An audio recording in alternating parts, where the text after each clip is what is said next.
자, 오늘부터 2주간에 걸쳐서 그 씨 뿌리는 자의 비유에 관해서 우리 같이 공부를 해보려고 합니다. 너무나도 우리가 잘 알고 있는 말씀이라서 우리가 이 말씀을 통해서 알 수 있는 것들은 충분히 다 알고 있다, 뭐 이렇게 생각할 수도 있을 거라고 생각을 합니다. 바로 여기에 오늘 말씀의 함정이 있습니다. 예수님께서 이제 제자들과 무리들을 가르치시려고 바닷가로 나가셨죠. 바닷가로 나가셔서 무리들을 가르치시는데 항상 이 사람들이 많이 모이면요, 군중심리라고 하는 게 작용을 합니다. 우리나라도 보면 괜히 사람들이 많이 모이면 이렇게 소리를 지르고요, 사람들이 많이 모이면 평상시에는 이렇게 휴지도 이렇게 얌전히 쓰레기통에 넣었던 사람들이 사람이 많이 모이면요, 에잇 하고 이렇게 버리고요, 이상한 심리가 생겨요. 사람들이 많이 모이면. 그리고 이렇게 누가 사람들이 뭐 한 20-30명씩 확 뛰어가면 또 거기 뭐가 있나 싶어서 같이 뛰어가고요. 그런 상황이 돼서 예수님이 도저히 길 위에 서서 말씀을 전할 수가 없을 정도가 된 거예요. 무리들이 미니까. 너도 나도 예수님을 좀 보려고, 목소리를 좀 똑똑히 들으려고 막 민 거예요. 그러니까 예수님께서 별 수 없이 배를 타고 바다 위에 떠서 그리고 나서 말씀을 가르치기 시작합니다. 그 상황에서 예수님께서 하신 말씀이 씨 뿌리는 자의 비유를 말씀하시죠. 자, 여기 보니까 비유 안에 4가지 씨 뿌리는 자의 비유가 있어요. 하나는 씨가 어디에 떨어졌어요? 길가에. 두 번째는 돌밭에. 세 번째는 가시나무 떨기 있는 곳에. 그다음에 네 번째는 좋은 밭에 이렇게 떨어졌습니다. 오늘은 이 2가지 밭에 대해서 한번 같이 공부를 해보려고 합니다. 오늘 말씀을 살펴보다 보면 이게 2가지 장면이 등장하죠. 앞에 장면은 예수님께서 예수님 제자와 무리들 다 모여놓고 하시는 비유의 말씀이 있고, 두 번째 장면은 예수님께서 제자들만 모아놓고 이제 이 비유를 해석을 하십니다. 그래서 예수님에게 제자들이 물어보죠. 예수님, 이 비유의 뜻이 무엇입니까? 비유가 어렵진 않아요, 그죠? 어렵진 않기 때문에 대강 무슨 뜻이겠구나 하는 것을 이해는 하지만 제자들의 마음은 이 비유를 예수님께서 하신 뜻을 정확하게 알고 싶은 거예요. 그래서 물어보죠. 에코를 빼는 방법을 모르나 봐요. 자, 앉으세요. 에코를 감상하시면서 같이 말씀이 중요하니까 수고했어요. 비유를 들으려고 제자들이 모였단 말이죠. 그래서 귀를 쫑긋 세우고 예수님의 말씀을 들으려고 합니다. 그랬더니 예수님께서 이 비유를 해석하시기 전에 뭐라고 말씀하시죠? 여기 보니까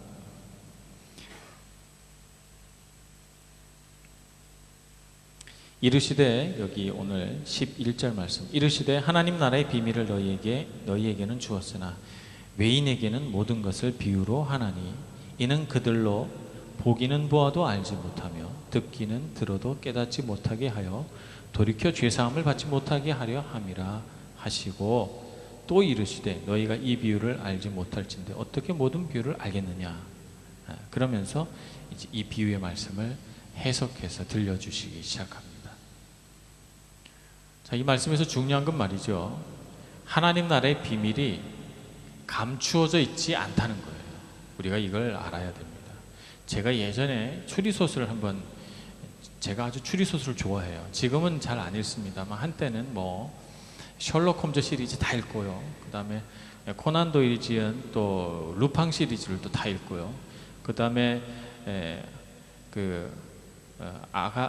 안드레아 아가시인가? 라고 하는 영국의 여류 소설가가 있는데 그 아가시가 쓴 쥐덫이라든지 뭐 이런 또 추리소설 다 섭렵을 했어요. 그래서 세계적으로 유명한 웬만한 추리소설은 제가 다 읽었습니다. 근데 재미난 것이요, 거기에 아주 제 기억에 남는 게 범인이 범행을 했어요. 범행에 관한 어떤 증거가 있는데 범인이 누군지를 알려주기 위해서 범인 모르게 이 범인이 누구다라고 하는 것을 가르쳐 줘야 되는데 범인이 항상 이게 범인이 아닌 척하고 다니니까 그걸 알릴 수 있는 방법이 없어요. 그래서 어떻게 하는가 하면 거기 나오는 등장인물이 레몬물을 찍어가지고 흰 종이 위에다 씁니다. 레몬물로 찍어서 쓰면 쓸 때는 보이는데 이게 말라버리면 안 보여요.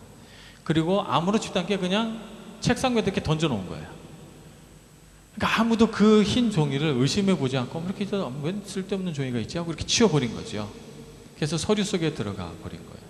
어느 날 책상 정리하다 여기에는 다 의미 있는 종이만 있는데 여기는 왜 이렇게 쓸데없는 종이가 있지? 하면서 이렇게 들여다보다가 그것을 난로가에서 이렇게 보는데 글씨가 나타나기 시작하는 거예요.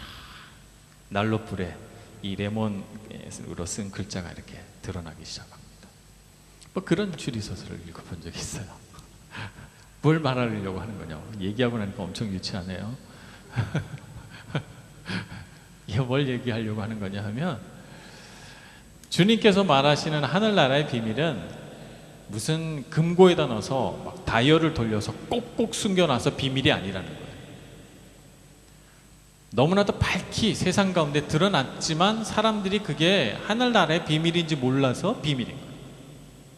마치 우리가 코로 이렇게 숨을 쉬면서 이 공기의 소중함을 모르고 살아가듯이 정말 그런데 우리가 물밑으로 잠수를 해서 숨이 막혀서 죽을 것 같을 때 그럴 때 정말 사람은 호흡이 없이는 죽는구나 라고 하는 걸 깨닫는 것처럼 정말 우리가 일상생활을 하면서는 하나님의 말씀이 생명인 줄 모르고 있다가 우리가 정말 목숨이 경각에 달려서 천국 문 앞에 이르렀을 때야 비로소 내가 하나님 잘 믿고 신앙생활 잘할 걸 하고 깨닫는 것과 똑같아요.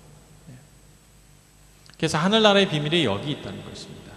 감추어져 있는 것이 아니라 우리가 보기는 보아도 보지 못하고 깨닫지 못하고 듣기는 들어도 우리 마음에 울림이 없다라고 하는 것이죠.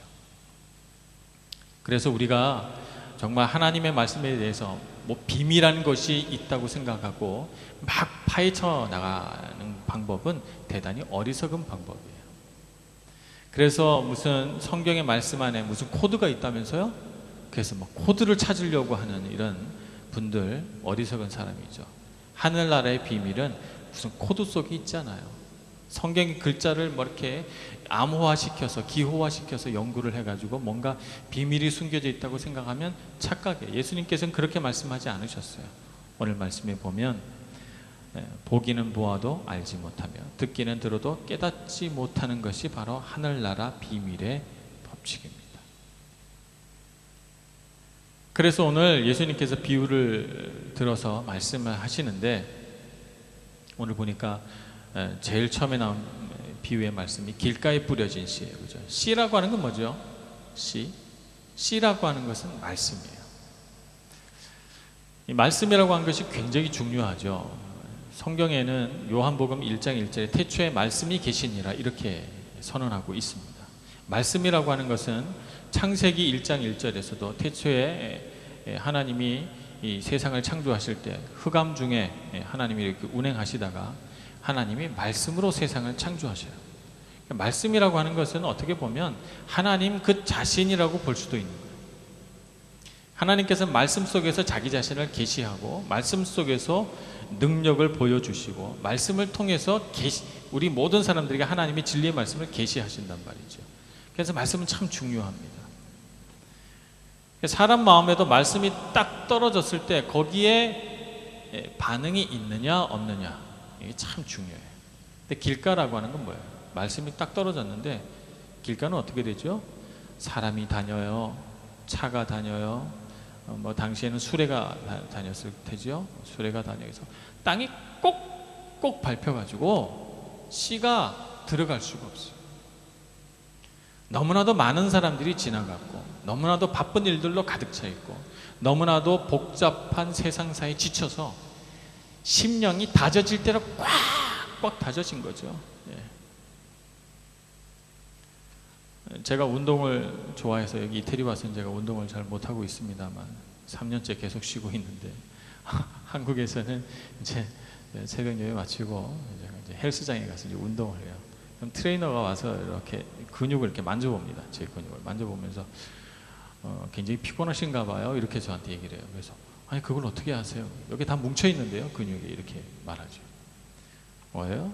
사람이 이 세상을 살면서 스트레스 받고 막 고생을 하면 어떻게 돼요? 몸도 뭉쳐요. 근데 마음도 마찬가지예요. 마음도 이 세상을 살아가면서 복잡하고 힘든 일로 많이 마음속이 상해 있으면 어떻게 되는가? 마음이 뭉쳐요. 뭉쳐서 딱딱해져 버려요. 그게 바로 길가죠.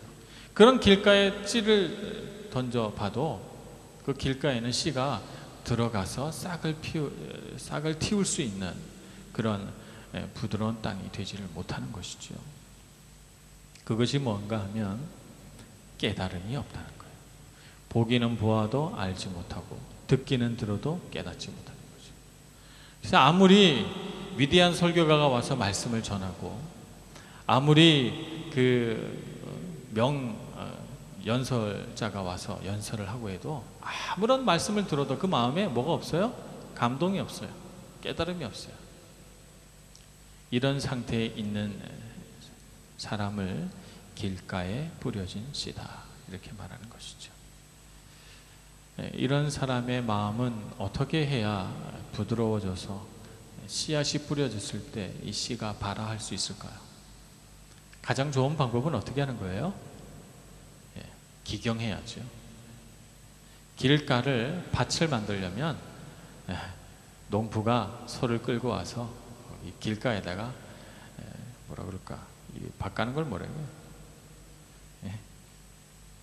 뭐라고요? 밭 가는 걸 뭐라 그래요? 갑자기 생각이 안 나네. 하여튼 그걸 땅에다 박아서 끌어야죠. 그래서 이 땅을 파야 돼요. 파서 뒤집어 엎어야죠. 그래야만 이 땅이 부드러워집니다. 그래서 하나님께서는 하나님의 사람을 사랑하는 방법 중에 하나가 심령을 기경하는 거예요. 마음을 갈아엎는 거죠. 부드러워지라고. 마음을 갈아엎는 그 작업이 쉬운 작업이 아니에요. 딱딱한 땅을 갈아엎으려면 쟁기를 땅에 박아가지고 땅을 갈아엎는 거죠. 마찬가지로 하나님께서 말씀이 떨어져서 싹이 나게 하려면 심령에 하나님께서 정말 골수를 쪼개고 심령을 쪼개는 그 말씀으로 탁 박아서 갈아엎는 거예요. 그래서 딱딱해진 마음일수록 그 하나님이 기경하려고 하는 손길은 대단히 두렵게 느껴집니다. 아픔이 있어요. 그러나 기경되고 나면 생명이 있죠. 기경되기 전에는 두려움이 오죠. 기경되고 나면 기쁨이 오죠. 우리가 이런 경험을 하나님을 만날 때 하게 됩니다. 그래서 우리는 이런 경험을 하고 난 사람이라면, 아직 안 한 분들이라면 두려워하지 말고 하나님의 그 기경하심, 쟁기를 받아들이세요. 마음을 갈아엎으시고. 그런 경험을 해본 사람이라면 어떻게 해야 돼요? 계속해서 하나님께서 내 마음을 기경하도록 허용해 드려야 돼요. 그래서 마음을 갈아엎어야 됩니다. 그래서 고집 부리지 말고 딱딱한 생각 속에 잠기지 말고 계속해서 마음을 갈아엎어야 돼요. 무엇으로? 주님의 말씀으로. 주님의 말씀으로 자꾸 마음을 기경해야 돼요. 내가 옳다고 생각한 것도 하나님의 말씀 앞에 다시 비추어 봐야 돼요. 내가 지금까지 살아온 인생도 하나님 말씀 앞에 다시 비추어 봐서 자꾸 마음을 기경해내면 우리의 마음의 밭이 부드러워지고 생명이 우리 안에 떨어졌을 때, 씨앗이 떨어졌을 때 그 씨앗은 충분히 그 땅에서 생명을 틔울 수가 있게 되는 것입니다. 그래서 정말 하나님 앞에 중요한 것은 깨달음이다. 그래서 우리가 깨달음을 얻기 위해 노력해야 돼요. 말씀을 묵상할 때도, 기도할 때도, 하나님 앞에 무언가 질문할 것이 있어서 끙끙댈 때도 하나님 앞에 무엇을 요청해야 돼요? 하나님 깨닫게 해주세요. 하나님 깨닫게 해주세요. 깨달음이 없다면 나는 지금 길가처럼 딱딱한 땅이 돼가고 있는 거예요. 깨달음을 달라고 요청해야 합니다. 그 다음 땅이 돌밭입니다. 돌밭은 주님께서 말씀하신 대로 보기는 보아도 알지 못하며 듣기는 들어도 깨달음이 없다고 했는데 그 다음 나온 말씀이 재미있습니다. 그렇게 하는 까닭은 돌이켜 죄사함을 얻지 못하게 하려 함이라고 했어요. 그래서 돌밭은 돌이켜 하나님 앞에 돌아가는 작업이 안 되는 사람이에요. 처음에 말씀이 떨어졌을 때는 돌 위에 흙이 좀 이렇게 덮여 있기 때문에 뿌리가 납니다. 뿌리가 자라다가 돌에 딱 부딪히면 뿌리는 더 이상 자랄 수가 없어요. 그런데 이 뿌리가 조금 힘있고 원기왕성한 뿌리라면 바윗돌에 있는 미세한 틈이라도 찾아서 막 들어갈 거예요. 그죠? 그래서 나중에 바윗돌도 이렇게 갈라내고 막 그럴 텐데, 지금 이 씨앗에서 발화된 이 뿌리는 아주 작고 연약한 뿌리, 겨우 생명을 유지하고 있는데 갑자기 햇빛이 쨍 하고 나서 그 얇은 흙이 머금고 있는 수분을 전부 증발시켜 버려요. 그럼 어떻게 돼요? 이 뿌리로는 수분을 흡수할 수 없고 이파리로는 계속해서 자신의 수분을 공중에 날려버리니 이 새싹은 살 수가 없죠. 그래서 생명이, 말씀이 떨어졌어도 금세 죽어버리는 것입니다. 왜 그러는가? 말씀을 받았을 때 깨달음은 있어요. 아, 그렇군요 주님, 그것이에요, 제가 알겠습니다 라고 반응은 있는데 회개를 안 하는 거죠. 돌이키지 않는 거예요. 자기의 삶을 돌이키지 않아요. 돌이키지 않는 이유는 여러 가지가 있습니다. 어떤 것이 있나요?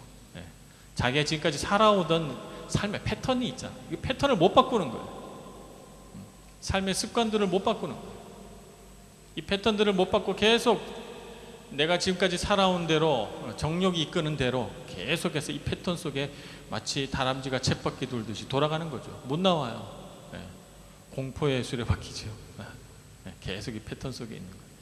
이런 것도 하나의 원인이 될 수가 있고, 또 하나는 마음속에 응어리져 있는 것들, 마음속에 꼭 응어리져 있어서 절대 용서 못해, 이런 거. 나는 꼭 어떻게 할 거야, 나는 절대 엄마처럼 안 될 거야, 나는 절대 아빠처럼 살진 않을 거야, 이런 결심들, 이런 것들이죠. 사실 그런 결심들은, 혹은 여러분들이 살아오면서 마음속에 가졌던 그 수많은 생각들은 원인이 있어요. 어떤 면에서 보면 그것이 우리를 살아가게 하는 힘 중에 하나예요. 난 절대 아빠처럼 살지 않을 거야 라고 하는 것이 이 사람이 살아가는 원동력이 되기도 했어요, 지금까지는. 그런데 주님을 만난 사람은 그것이 삶의 원동력이 돼서는 안 돼요. 무엇이 삶의 원동력이 되게 해야 합니까? 주님의 말씀이 원동력이 돼야 됩니다. 근데 지금까지 주님으로부터 온 것이 아닌 다른 걸 가지고 원동력으로 살아왔으니 거기서 벗어나질 못하는 거예요. 그러니 주님으로부터 깨달음을 받아서, 아, 그렇군요 주님, 주님 말씀이 맞아요 라고 긍정은 했지만 내 삶을 바꾸어내기에는 역부족인 거예요. 돌이키지 않는 거죠. 깨트리지 않는 거예요. 자기 마음을 깨트리지 않는 거예요. 그래서 두 번째 우리가 배워야 할 것은 마음을 깨트리는 거예요. 마음을 깨트리는 거예요. 마음을 깨트리는 것은요, 하나님이 깨트리시는 게 아니에요. 내가 깨트리는 거예요. 많이들 오해하는 부분 중에 하나가 하나님이 와서 막 우리를 깨트리는 줄 알아요. 하나님은 인격적인 분이시라서 절대로 우리가 열기 원치 않는데 강제로 문을 열어서 깨기 원치 않는 마음을 막 두들겨 깨시는 분이 아니십니다. 누가 깨야 됩니까? 내가 깨야 돼요. 하나님 앞에 깨어진 마음으로 서야 되는 거죠. 깨어진 마음이라고 하는 것은 하나님 앞에 늘 제가 문제입니다, 제가 죄인이에요, 돌이키지 못했어요, 주님 용서해 주세요 라고 주님 앞에 한없이 자신의 죄됨과 자신의 연약함과 자신의 그 불순종함에 대해서 안타까워하고 고통스러워하면서 하나님 앞에 머물러 애통해하는 작업, 그것이 바로 깨어짐이에요. 오늘날 너무나도 많은 사람들이 이런 자기 자신에 대한 애통함이 없이 하나님 앞에서 애통하며 울지 않고 이 세상을 살아갑니다. 눈물이 말라버리고 감성이 사라져버리고 뭐만 남아요? 욕심만 남아요. 욕심만 갖고 살아가요.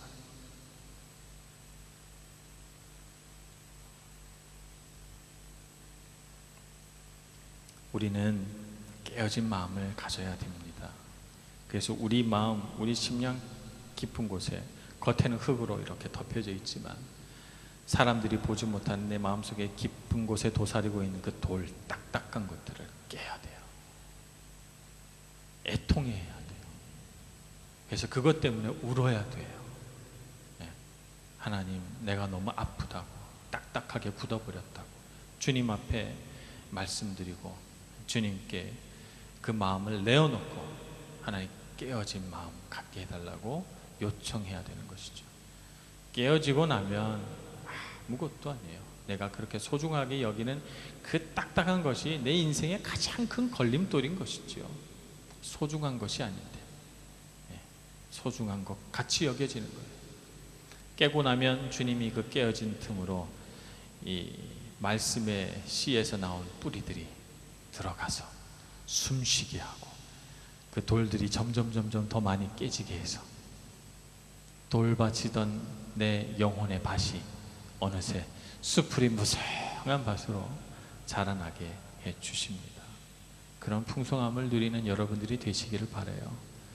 그래서 애통하고 슬퍼하고 주님 앞에서 눈물 흘리며 돌이키는 것은 축복입니다. 축복이에요.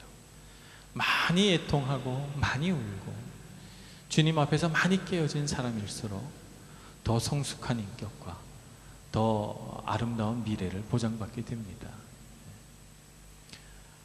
요즘에는 그런 것들이 이제 과학적으로 증명되기 시작했어요. 지금 21세기에 접어들어서는 시대가 변해서요. 예전에 20세기는 기술의 시대라고 했습니다. 기술자가 대접받고 20세기에는 무슨 혁신적인 기술을 가져야만 살아남을 수 있는 세상이었어요. 근데 이젠 기술이 평준화됐어요. 뭐 특허를 내도요, 다른 곳에서 그 비슷한 거 살짝만 바꿔서 또 특허를 내요.